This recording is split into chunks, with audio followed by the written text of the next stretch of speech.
Takže zdravím vás, Patreoni, v tento šialený, teplý deň a zatiaľ teda nudnejší market. Mali sme ale teda zaujímavú price akciu, a to konkrétne ráno. Následne prišlo kvázi spomalenie na markete, čiže pozrieme sa hlavne teda na Bitcoin a pozrieme sa na len zo pár správ, keďže dneska je to minimálne kľudnejšie a pokojnejšie, čo sa správ týka. Dobre, bez toho, aby som tu išiel nejako predĺžovať Patreonom, niečo chystám, keďže nápady prišli, čiže som veľmi rád, budem to testovať v priebehu ďalších týždňov a môžeme mať veľmi pekné vstupy do zopár tradíkov, čiže teším sa na to, dúfam, že to teda vyjde. Patreoni určite sledujte Patreona, sledujte posty skrz toho, že potrebujem potom vašu pomoc, ako by to vyzeralo najlepšie. Dobre, poďme sa teda pozrieť na to, čo nám prináša market. Čo sa marketu týka, ako si môžete všimnúť, volume is going to zero, 24 hodinové volume minus 8%, 63 miliard dolárov, Bitcoin prakticky bez pohybu 57 680 dolárov, čiže veľký progres tam príliš veľmi teda nebol. Máme tu ale zo pár najväčších výťazov dneška. Tu je stack Mockcoin, ktorý ja som nejako neskutočne vychytal. Patreonom som to aj ukazoval na svojom livestreame, Patreon livestreame, kde som poukazoval práve tento coin, čo sa týka nejakého mintovania. Dobre, čo sa týka najväčších výťazov ďalej, hej, tak tu máme Stacks, Mockcoin, Optimism, Yasmicoin, Phantom Ondo, Ordi a tak ďalej a tak ďalej. Čo sa týka najväčších loserov dneška, tak tu máme Celestia, Flare, Quant, Chronos, Ethereum Name Service, Docweb, Hedra, Hashgraph, Jupiter a tak ďalej a tak ďalej. Čiže market taký striedmy, hej, môžete si všimnúť, že Fear and Greed Index je na hodnote 40 bodov. Dobre, poďme teraz sa pozrieť na Bitcoin, keďže Bitcoin je práve ten dôležitý. Mali sme tu dneska veľmi peknú price akciu, ako si môžete sledovali, veľmi pekný signál, ale nedošli sme príliš veľmi vysoko, keďže prišlo odmietnutie. Veľmi dôležitou vecou bolo to, aby sme sa udržali práve nad hodnotou zhruba $1000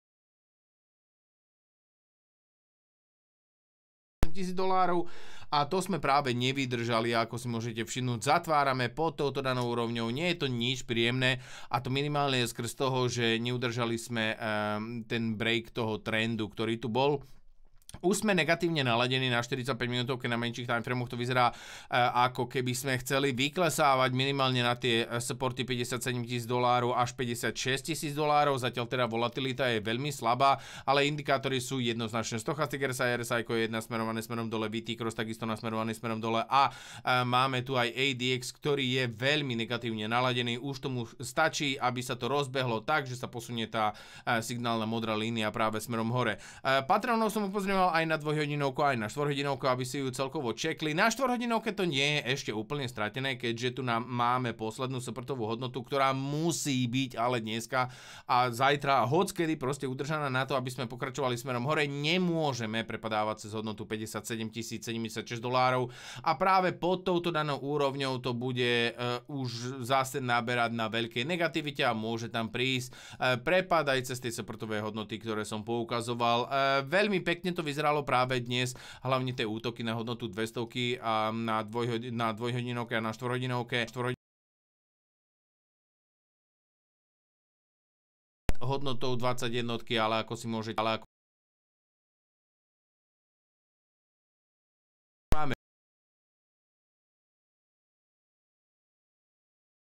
stúpať niekde nad hodnotu 21, keďže máme už iba 6 hodín a 15 minút a tá price akcia je jednoznačne naladená viac negatívne ako pozitívne.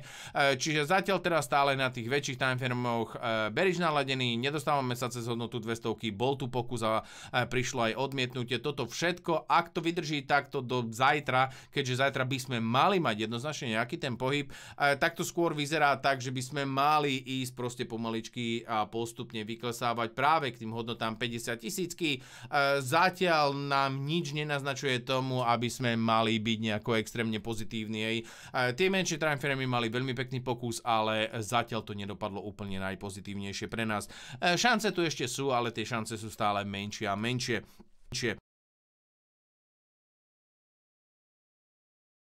pobočky, treba rozmýšľať aj nad tým, že ten market ešte zatiaľ teda nie je v brutálnej pozitivite a práve preto si treba posunúť stopky do plusov.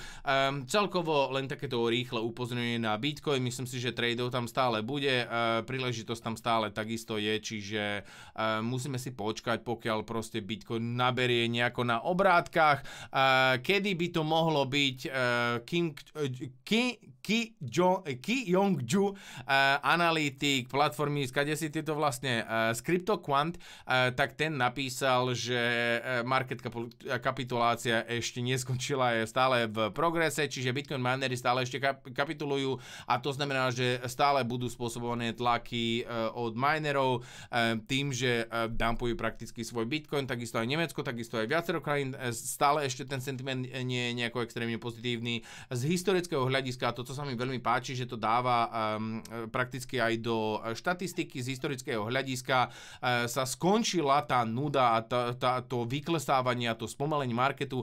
Stále keď sme prišli na daily average minted value, čiže keď na dennom priemere vyťaženej hodnoty jedného bitcoinu sme boli, alebo keď sme došli na hodnotu 40% a práve teraz sme na hodnote 72%, čiže stále tu máme ešte kopec priestoru na to, aby sme vyklesali. On očakáva, že kryptomarket bude nudný nejaké 2-3 mesiace, neviem, že kde bol teraz, lebo keď teraz sa mu zdal zábavný, tak no neviem, keď to má byť ešte väčšia nuda, ale celkovo to vychádza, hej, stále to leto je viac nudnejšie a 2-3 mesiace proste nás nezabijú, keď tu už 2-3 mesiace proste čakáme na niečo šialené a bláznivé, ktoré by, a čo by mohlo prísť práve hlavne teda zajtra skrz toho, že tam budú CPI-ka, následne piatok budú PPI-ka, čiže jednoznačne si zajtra dávať bacha.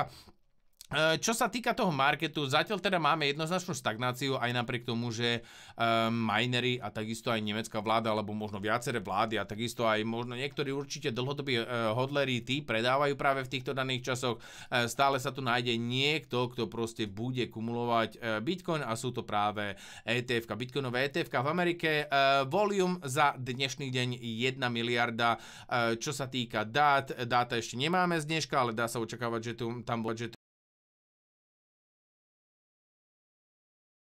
nákup. Hej. Včera sme nám mali nákup $216 miliónov, čiže prakticky tento týždeň sa tam celkovo už vopchalo nejaká tá korunka, hej, čiže tento týždeň, nepočítajúc dneškom, hej, od pondelok a útorok sa nakumulovalo zhruba nejakých $500 miliónov v ETF-kách, čo je predsa len pozitívna správa. Myslím si, že keď sa následne dostaneme do nejakej miernej pozitivity a hlavne keby sme dokázali nejakým zázrakom, už nepotrebujeme prekonať práve ani hodnoty 72 000, fakt, že stále nám sa približuje tá úroveň 200, čiže ako náhle prekonáme zase hodnoty 200, tam by sme mohli už vyletieť a dostať sa do obrovskej pozitivity.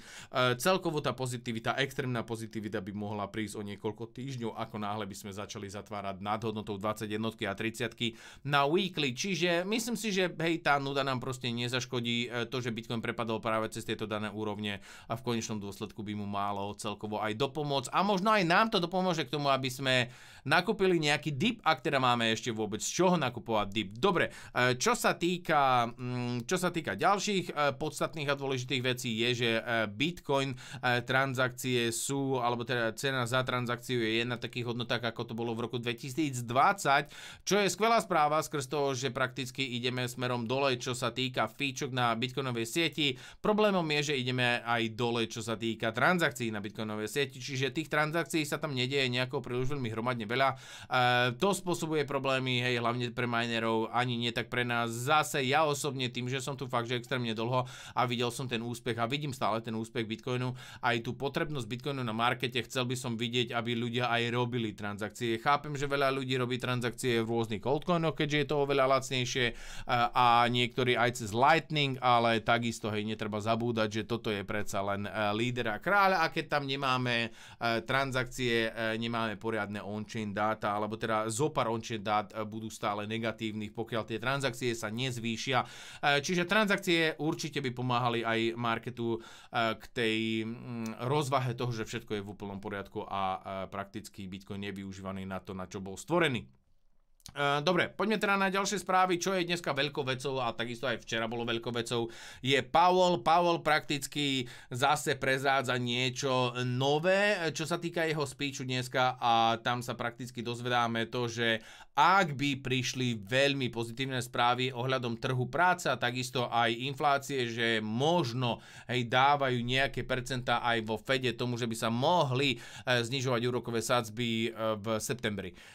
Zase, je to len taký šplech, proste dostal dobrú otázku, následne si na ňu zodpovedal, čiže ja im príliš veľmi teda neverím, keď príde to znižovanie, uvidíme to jednoznačne na markete. Čo zažíva veľký humbug je práve Tonchain, čiže Ton sieť ako taká a Telegram, tam je to úplná psychopatia s tými Tap to Earn projektami, ktoré vznikli. Hamster Combat, že vraj je obrovský. Ja som to videl spamované na každej jednej stránke, nejako som tomu nedával priazeň, obchoduje sa alebo začína sa obchodovať na Bybite. Tí, čo nemáte link, určite využite môj link, kde uvítací bonus je až do hodnoty $3000. TapSwap a Notcoin zažívajú obrovskú popularitu. Ľudia vedia získať nejaké tie korunky. Dávajte si bacha, hlavne teda pri zalistovaní týchto projektov a týchto nových coinov. Tá volatilita tam môže byť extrémne veľká, čiže veľké bacha, čo sa týka tradovania na páku. Môžete si niečo skôr zaspotovať, ale dával by som si bacha, hlavne teda pri otvorení marketu na takéto coiny. Peter Schiff je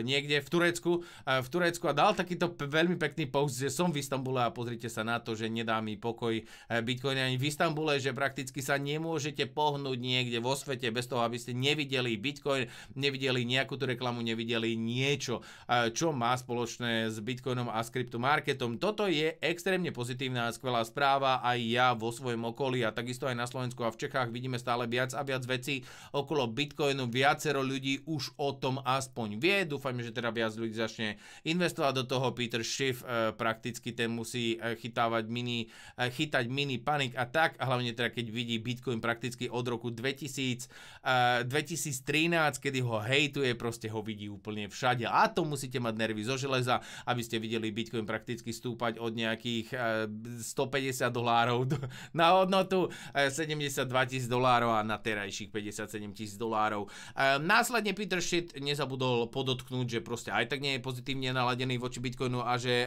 Bitcoin je scam, alebo teda podvod. Najväčší, hlavne teda po dolári, keďže dolár je takisto podvod, ale takisto ešte väčší podvod je Bitcoin skrz toho, že je práve naviazaný na dolár, a ak nechcete byť naviazaný na podvodnú menu, napríklad ako dolár alebo ako Bitcoin, mali by ste investovať do alternatív, do zlata a striebra, alebo do nejakých alternatív, čo je u nás Bitcoin, u neho teda nie, keďže je to podvod, ale tu je jedna pravda v tom, že áno, Bitcoin je extrémne naviazaný na americký dolár skrz toho, že najväčší market, alebo teda celý jeho market, väčšinu jeho marketu tvorí a je práve alokované v dolári, s tým rozdielom, že myslím si, že Bitcoin je predsa len nejaká tá útecha, kde by sme vedeli utekať v budúcnosti, čo sa týka toho, že keby sa náhodou niečo stalo americkému doláru alebo hoc akej inej mene, a Bitcoin má v tom obrovskú pozitivitu voči zlatu a striebru, je, že je tam veľmi rýchly transfer a je nám úplne jedno, že či to bude naviazané na dolár alebo na euro alebo na zlato. Hej, Bitcoin si nájde svoju cestu, Bitcoin si nájde svoju komunitu a stále si ju nájde a stále si ju našiel. Čiže toho sa príliš veľmi báť nemusíme, aj keď Peter Schiff sa o to snaží, ale no, zatiaľ sa mu to príliš veľmi teda nedarí. Ďakujem vám veľmi pekne za toto krátke videjko a dobre, že mi tu nič nefungovalo, alebo teda dúfam, že som bol na grafe a vidíme sa v ďalšom videu. Vidíme sa teraz zajtra na Patreon livestreame, ktorý by mal byť teda zaujímavejší skrz toho, že tam budeme mať nejaké dáta a budeme sa venovať hlavne teda coinom. Ďakujem veľmi pekne, vidíme sa v ďalšom videu a čaute.